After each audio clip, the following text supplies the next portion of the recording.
Welcome to Jana's Coaching. In this today's Jana's Coaching YouTube video, the subject, the coverage is good relationship. Good relationship, what is meant by relationship? This is the definition. Definition of relationship. Now we know relationship is nothing but the person between one person by another person. That relationship should be cordial. That cordial relationship should be there. Then nearest relationship. Third one is distance relationship, official relationship, passenger relationship, tourist relationship, neighbor relationship, human relationship, family relationship, God's relationship. If we follow all these 9 relationships from 2 to 9, if we follow all this relationship, this God relationship will be there. Here good relationship, here good. 2 O's are there. This 2 O is mingled by 1, and that gives us God's relationship. You will get God's relationship. If everything, I will be good cordial relationship between myself and other, only for the nearest relationship. I don't want any official relationship. I don't want any passenger relationship. I want only close relationship. That means God relationship will not get. Similarly, I will mingle with the people relations, both that is nearest and distance. Others are this passenger, that is one time only. I don't want to get a relationship with them. I don't want others. I want only these 2. You won't get God's relationship. Similarly, for any official relationship, tourist relationship, neighbor relationship, I won't talk to any neighbors. But I will mingle with only my close relationship only. You will not get God's relationship. So here, if you follow and if you have a good relationship between yourself and the nearest your relationship, distance relationship, official persons, passenger persons, tourist person, neighbors, human and family, then only you will get a God's blessings relationship. Okay friends, now I am just translating this into Tamil language in detail. அன்பு நண்பர்களே, நாம் இன்னைக்கு பார்க்க போற இந்த வகுப்பின் தலைப்பு நல்ல உறவு. ஒரு நல்ல உறவு அப்படின்றது நாம எதை வச்சு சொல்லுவோம் அப்படின்னா, முதல்ல உறவு என்றால் என்ன? உறவு அப்படின்னாலே நமக்கும் மற்றவருக்கும் உள்ள தொடர்பை பற்றி சொல்வது, தொடர்பை பற்றி சொல்வது, அது ஒரு உறவு. இப்போ நியரஸ்ட் ரிலேஷன்ஷிப் அப்படின்னா நெருங்கிய சொந்தம். சொந்தம் ரிலேஷன்ஷிப்ன்றது உறவுன்னு எடுத்துக்கலாம், சொந்தம்னு எடுத்துக்கலாம். நெருங்கிய சொந்தம். நெருங்கிய சொந்தம் அப்படின்னா, நீங்க ஒரு ஃபேமிலி இருக்கீங்க, உங்க ஃபேமிலிக்கு பக்கத்துல, அதாவது உங்களுடைய சகோதரர், சகோதரி, சகோதரருடைய மனைவி, அவர்களுடைய குழந்தைகள், சகோதரி அவர்களுடைய குழந்தைகள், அவருடைய கணவர், இதெல்லாம் அத்தை, மாமன், மாமி, சித்தப்பா, பெரியப்பா, இதெல்லாம் பார்த்தீங்கன்னா ஒரு நெருங்கிய சொந்தம். அடுத்தது பார்த்தீங்கன்னா டிஸ்டன்ஸ் ரிலேஷன்ஷிப். அந்த டிஸ்டன்ஸ் ரிலேஷன்ஷிப் தூரத்து உறவு. தூரத்து உறவு அப்படின்னா, என்னோட தாத்தாவோட சகோதரியோட அவங்க பசங்க, அவங்க பசங்களோட பசங்க, இதை மாதிரி கொஞ்சம் சுற்றி வளைச்சு போகுது பார்த்தீங்களா, அதெல்லாம் தூரத்து உறவு. நான் ஒரு கல்யாணம் அப்படின்னா, ஒரு வீட்டில் ஒரு கல்யாணம் அப்படின்னா நம்ம யார் யாருக்கெல்லாம் பத்திரிகை கொடுப்போம்? நெருங்கிய சொந்தத்துக்கு கொடுப்போம். அடுத்தது தூரத்து உறவுகளுக்கும் நாம அவசியம் கொடுப்போம். அது மாதிரி ஒருத்தரை விடக்கூடாது அப்படின்றதுக்காக இதெல்லாம் சொல்றேன். மூன்றாவது பார்த்தீங்கன்னா அஃபிஷியல் ரிலேஷன்ஷிப். அஃபிஷியல் ரிலேஷன்ஷிப்னா என்னன்னா, இப்போ நாம இருக்கோம், மகன் மகள் யாராவது இருக்காங்க, அவங்க சம்பந்தப்பட்ட மகனுடைய சம்பந்தப்பட்ட கம்பெனியில அவங்களுடைய ஆஃபீஸ்ல ஒர்க் பண்றாங்க பார்த்தீங்களா. அப்போ உங்களுடைய பையன் இல்லை பொண்ணுடைய ஃப்ரெண்டு, அவங்க ஃப்ரெண்டோடைய குடும்பம் அதெல்லாம் பையனை பொறுத்தவரையும் அங்க இருந்தாலும் நீங்களும் ஒரு தெரிஞ்சவர்களாக இருக்கீங்கன்னு வச்சுக்கோங்க. பையனோ பொண்ணோ உங்களை ஒரு ஆஃபீஸில் ஒரு மீட்டிங் நடக்குது, அங்கே கெட் டுகெதர் நடக்குது, அங்கே உன்னை அறிமுகப்படுத்தி விடுறான். இதான்ப்பா, இல்லைம்மா இதாம்மா, இது என்னுடைய ஆஃபீஸ் ஃப்ரெண்டு ஸோ அவருடைய மனைவி இது, அவங்களுடைய குழந்தை இது அப்படின்னு அறிமுகப்படுத்துகிறாங்க. அப்போ அவங்க கிட்ட நம்ம அன்னைக்கு ஒரு நாள் மட்டும் பழகுறது நல்லதா? அன்னைக்கு ஒரு நாள் மட்டும் ஹலோ அப்படின்னு மட்டும் சொல்றது நல்லதா? அப்பப்போ நம்ம அவங்க கூட பேச்சுவார்த்தை வைத்து கொண்டு இருக்க வேண்டும். ஏன்னா பல விதங்களிலே நமக்கு பயன்படும், அவங்களுக்கும் பயன்படும். ஏன்னா அவங்களுக்கு ஏதாவது உடம்பு சரியில்லாமல் இருக்கும். அப்போ நாம் ஒரு சின்ன நமக்கு தெரிஞ்ச ஒரு பாட்டி வைத்திய சிகிச்சை ஏதோ ஒன்று நமக்கு தெரிஞ்சதை சொல்லலாம். அதனால அவங்களுக்கும் ஒரு பெனிஃபிட் கிடைக்கும். சமீபத்தில் கூட நிறைய விஷயங்கள்லாம் இந்த மாதிரி நடந்து நீங்கள் சொன்னது ரொம்ப யூஸ்ஃபுல்லாக இருக்கு அப்படின்னு சொல்கிறாங்க. அது மாதிரி பண்ணலாம். அடுத்தது பார்த்தீங்கன்னா பேசஞ்சர் ரிலேஷன்ஷிப், அதாவது பயணம் மூலம் ஏற்படக்கூடிய உறவு. பயணம் மூலம் ஏற்படக்கூடிய உறவு அப்படின்னா, நீங்கள் பஸ்ஸில் போகிறீங்க, பஸ்ஸில் போயிட்டு இருக்கும்போது உங்கள் பக்கத்தில் ஒருத்தர் உட்காந்துருக்காரு. அதாவது இதெல்லாம் ஒரு 2-3 ஸ்டாப்பில் இறங்குற ஆள் கிடையாது.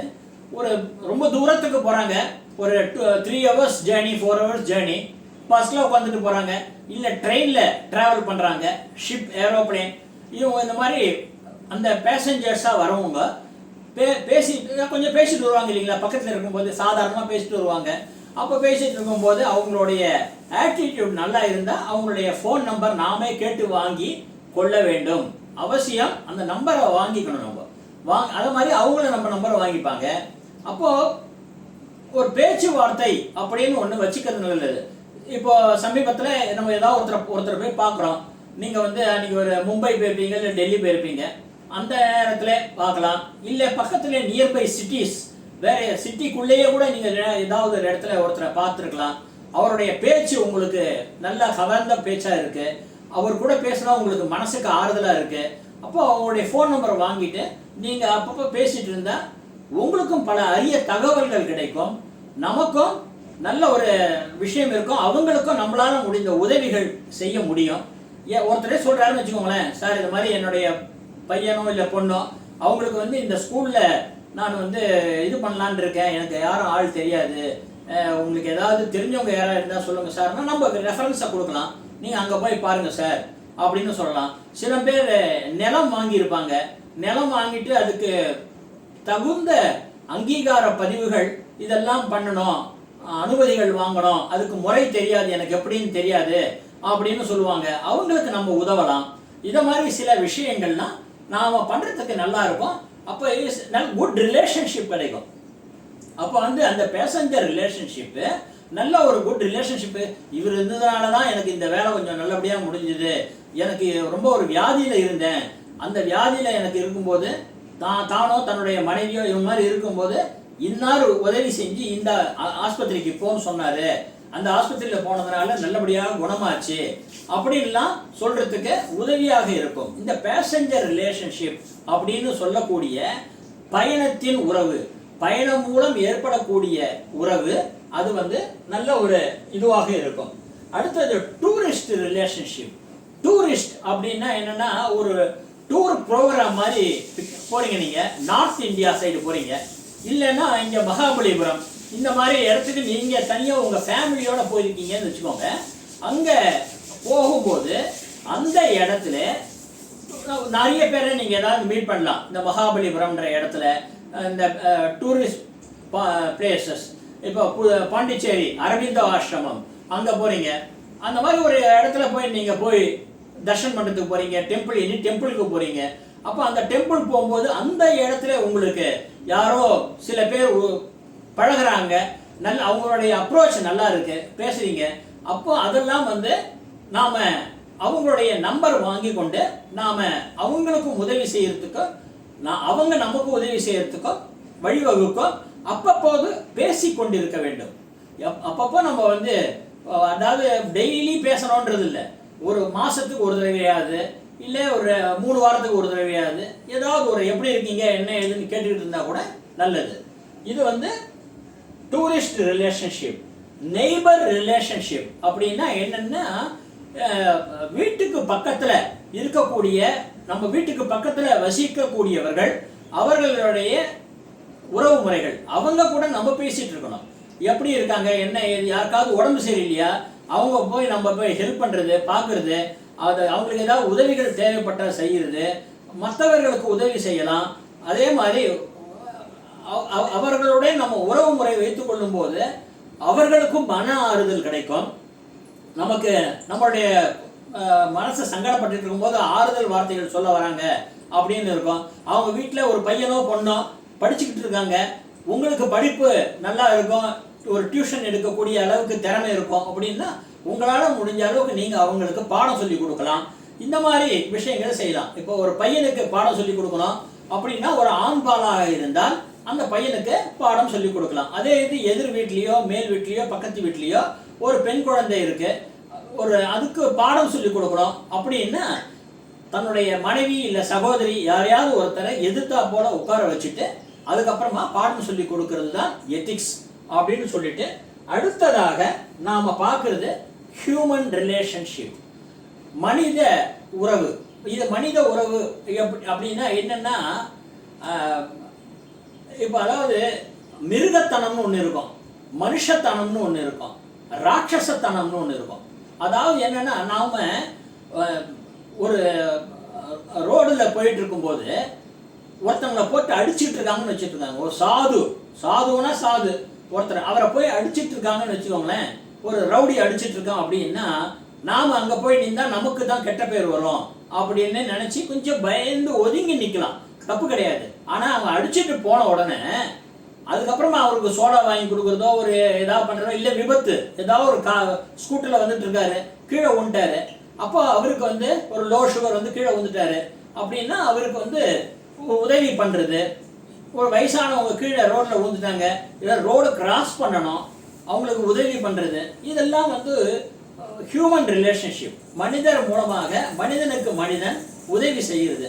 ஒரு ஒரு நாய்க்குட்டி ஒன்று ரோடுல அப்படி மெதுவாக போயிட்டு இருக்கு, எதுக்கா போல வேகமா ஒரு வண்டி வருது, அப்போ அதுக்கு என்ன பண்ணணும், முடிஞ்சா அந்த நாய்க்குட்டியை கையால பிடிச்சி கொண்டு போய் அங்கே போய் விட்டுறலாம் சொல்றேன். அதை மாதிரி நாம வந்து செய்யும் போது மற்றவர்களுடைய உயிரை காப்பாற்றுவதற்கு வசதியாக இருக்கும். அடுத்தது ஃபேமிலி ரிலேஷன்ஷிப். இது எல்லாத்த விட ரொம்ப ரொம்ப முக்கியம் என்ன அப்படின்னா இந்த ஃபேமிலி ரிலேஷன்ஷிப், குடும்ப உறவு. குடும்பத்தில் ஒரு எத்தனை பேர் இருந்தாலும் சரி, ஒரு 5 பேர் இருக்காங்கன்னு வச்சுக்கோங்க, ஒரு குடும்பத்தில் ஒரு 5 பேர் இருக்காங்க, நான் தோராயமாக சொல்கிறேன் 5 பேர் இருக்காங்க அப்படின்னா அந்த 5 பேரும் ஒருத்தருடைய ஒருத்தர் அவசியம் தினமும் பேசிக்கிட்டு இருக்கணும், குறைஞ்சபட்சம் 15 நிமிஷம் ஆகுது. அதுதான் ஒரு வாழ்க்கை வண்டின்னு சொல்லக்கூடிய முன்சக்கரம் பின்சக்கரம், அது கணவன் மனைவிக்கு சொல்லுவாங்க இல்லையா, அது ஃபேமிலி அப்படின்னா கணவன் மனைவி எடுத்துக்கலாம். அடுத்தது பெற்றோர் பிள்ளை, பெற்றோர் பெண், இப்படி எடுத்துக்கலாம். எப்படி வேணுமானாலும் சரி, அந்த சர்க்கிள் நீங்க எப்படி எடுத்து போட்டுட்டாலும் அந்த உறவுகள் எப்படி இருக்கணும்னா ஒரு 15 நிமிஷம் மனசார ஒருத்தர்கிட்ட இருந்து நம்ம பேசணும்னு வச்சுக்கோங்களேன், ஒருத்தர் கூட மனக்கசப்புன்னு ஒன்று இருக்காது. எந்த குடும்பங்கள்லையுமே ஒரு விவாகரத்து போக வேண்டிய அளவுக்கு ஆகவே ஆகாது. அந்த குடும்பம் கணவன் மனைவி ஒரு 15 நிமிஷம் டெய்லி பேசிட்டு இருந்தா, அதே மாதிரி கணவன் மனைவி ஒரு குழந்தைக்கு பாடம் சொல்லி கொடுக்கறதுக்கு தனக்கு தெரியலன்னா கூட அந்த குழந்தைய படிக்க சொல்லிட்டு பக்கத்துல உட்கார்ந்துட்டு இருந்தா கூட போறோம். அவருக்கு சொல்லித்தர தெரியலன்னா கூட பக்கத்துல உட்கார்ந்து வச்சுட்டு ஒப்பிக்கிறதுக்கு புக்கை வாங்கி வச்சுக்கிட்டு நீ சொல்லுமா அப்படின்னு சொன்னா அது மட்டும் சொல்லிட்டு இருக்கோம். இது தன்னை கவனிக்கலைன்ற ஒரு எண்ணம் அந்த குழந்தைக்கும் வராது. அப்பா அம்மா நாம நல்லா கவனிச்சுக்கிட்டு இருக்காங்க அப்படின்னு. ஒரு திரைப்படத்துல இப்படிதான் என்ன ஆகும், ஒரு அப்பா அம்மா அப்படின்னா என்னன்றதே தெரியாது அப்படின்னு சொன்னான். தாத்தா கேட்பாரு, PARENT என்னம்மா அப்படின்வாரு. உடனே அதுக்கு சொல்ல தெரியாது, என்னன்னே தெரியாது, முழிக்கும். ஏன்னு கேட்டால் அப்பாவும் அம்மாவும் ரெண்டு பேரும் அவங்கவுங்க வேலையை பார்த்துன்னு போயிடுவாங்க. இந்த குழந்தைய கவனிக்கிறதே இல்லை. ஒரு காலகட்டத்தில் திருந்தி எல்லாம் வந்த உடனே அதே தாத்தா கேட்பாரு, PARENT என்னம்மா அப்படின்னு. அப்போ அந்த குழந்தை அழகாக சொல்லுவோம், பேரண்ட் அப்படின்னு சொல்லி, பெற்றோர்கள் அப்படின்னு சொல்லி தமிழ்லையும் சொல்லும். அப்படிப்பட்ட ஒரு குடும்பம் நல்லபடியாக நமக்கு இணைவாக இருக்கணும், ஒரு மகிழ்ச்சியாக இருக்கணும் அப்படின்னா அதுக்கு முக்கியமாக என்ன வேணும்? அந்த உறவு பந்தம் ஒரு கம் போட்டு ஒட்டினா மாதிரி இருக்கணும். ஒரு இது வந்து கம் போட்டு ஒட்டினா மாதிரி இருக்கணும், கத்திரிக்கோள் மாதிரி கட் பண்ணிட்டு போகக்கூடாது. அடுத்தது பார்த்தீங்கன்னா காட்ஸ் ரிலேஷன்ஷிப். இந்த கிட்டக்க உறவு, தூரத்து உறவு, அலுவலக சம்பந்தப்பட்ட உறவு, பயணிகள் மூலமாக கிடைக்கப்பட்ட உறவு, சுற்றுலா மூலமாக உருவாக்கப்பட்ட உறவு, அண்டை அயலார் அவர்கள் மூலமாக ஏற்பட்ட உறவு, மனித உறவு, குடும்ப உறவு, இதெல்லாம் எல்லாமே இருந்தால் இந்த ஒரு நல்ல உறவு அப்படின்னு சொல்லக்கூடிய அந்த நல்ல அப்படின்ற இடத்துல யார் வந்து அமர்வார்கள் அப்படின்னா கடவுள் வந்து அமர்ந்து கடவுள் உறவு நமக்கு ஏற்படும். அதனால் மகாகவி பாரதியார் கூட பார்த்தீங்கன்னா கடவுளை என்னென்னலாம் சொல்றார் அப்படின்னா ஒரு சேவகனாக சொல்றார், ஒரு சர்வெண்ட் மாதிரி சொல்றார். அடுத்தது நிறைய நிறைய உறவு முறைகள்லேயே கவிதைகள் மகாகவி பாரதியார் கண்ணனை பற்றி கவிதைகள்லாம் நிறைய சொல்றார். தன்னுடைய சேவகனை மாதிரி சொல்றார், சர்வெண்ட் மாதிரி, தன்னுடைய மகன் மாதிரி சொல்றார், மகள் மாதிரி சொல்றார். இதை மாதிரிலாம் நிறைய உறவுகள் சொல்லி அதில் நல்லபடியாக உறவுகளை வளர்த்து விடுகிறார். அப்படி நாம எல்லாமே உறவுகளை வளர்த்தால் எல்லாமே நல்லா இருக்கும். நம்ம ஒரு காலத்துல இந்த போஸ்ட் கார்டு அப்படின்னு சொல்லி போஸ்ட் ஆபீஸுக்கு போய் 15 பைசா, அப்போ அந்த காலத்துல போஸ்ட் கார்டு, அந்த போஸ்ட் கார்டை வாங்கி அதுல நுணுக்கி நுணுக்கி நுணுக்கி எழுதி ஒரு உறவு முறை இன்னொரு உறவு முறைக்கு தபால் எழுதின காலம். எல்லாரும் எப்போ இந்த லெட்டர் வரும்னு எதிர்பார்ப்பாங்க. இன்னார் உறவுகிட்டேருந்து லெட்டர் வருதா, ரொம்ப சந்தோஷமா போஸ்ட்மேன் கிட்ட சொல்லி வைப்பாங்க, வருதா அப்படின்னு சொல்லி. அவ்வளோ ஒரு எதிர்பார்ப்பு காலமாக இருந்தது. பின்ன இன்லைன் லெட்டர் அதில் எழுதுவாங்க. எல்லாம் எழுதி போக இப்போ ஒரு குடும்பத்தில் ஒரு 4 பேர் இருக்காங்கன்னா 4 பேர் கையிலையும் ஃபோன் இருக்கு. அதுவும் என்ன ஃபோனு? டச் ஃபோன் இருக்கு, சாதா ஃபோன் இல்லை, டச் ஃபோன் இருக்கு, வாட்ஸ்அப்லாம் இருக்கு. அந்த WhatsApp phone, video call phone எல்லாமே இருந்தாலும் இந்த உறவுகள் பேசுவது இல்லை. இந்த உறவுகள் வந்து பேசுவது இல்லை. எல்லாமே இந்த ஃபோன் வந்து ஃபோன் இருக்குன்றதுனாலே ஃபோனில் நிறைய நல்லது இருக்கு. ஆனால் அதையே கெடுதலாக உபயோகப்படுத்திட்டு தேவையில்லாத படங்களை பார்க்கறதெல்லாம் விட்டுட்டு உறவு முறைகளுடன் பேசுறதை நம்ம வச்சுக்கணும். நம்ம ஒரு உறவுக்காரருக்கு நம்ம ஃபோன் அடிக்கிறோம் அப்படின்னா எடுக்கலன்னு வச்சுக்கோங்களேன், அதில் காட்டும் மிஸ்டு கால்னு காட்டும். அப்போ அவங்களே வாலண்டரியா ஃபோன் அடிச்சு நீங்க ஃபோன் பண்ணீங்களா அப்படின்னு கேட்கணும். கேட்கறது கிடையாது. ஒரு தடவைக்கு 2 தடவை நாம பண்றோம், 2-3 தடவை பண்ணாலும் கேட்கறது கிடையாது.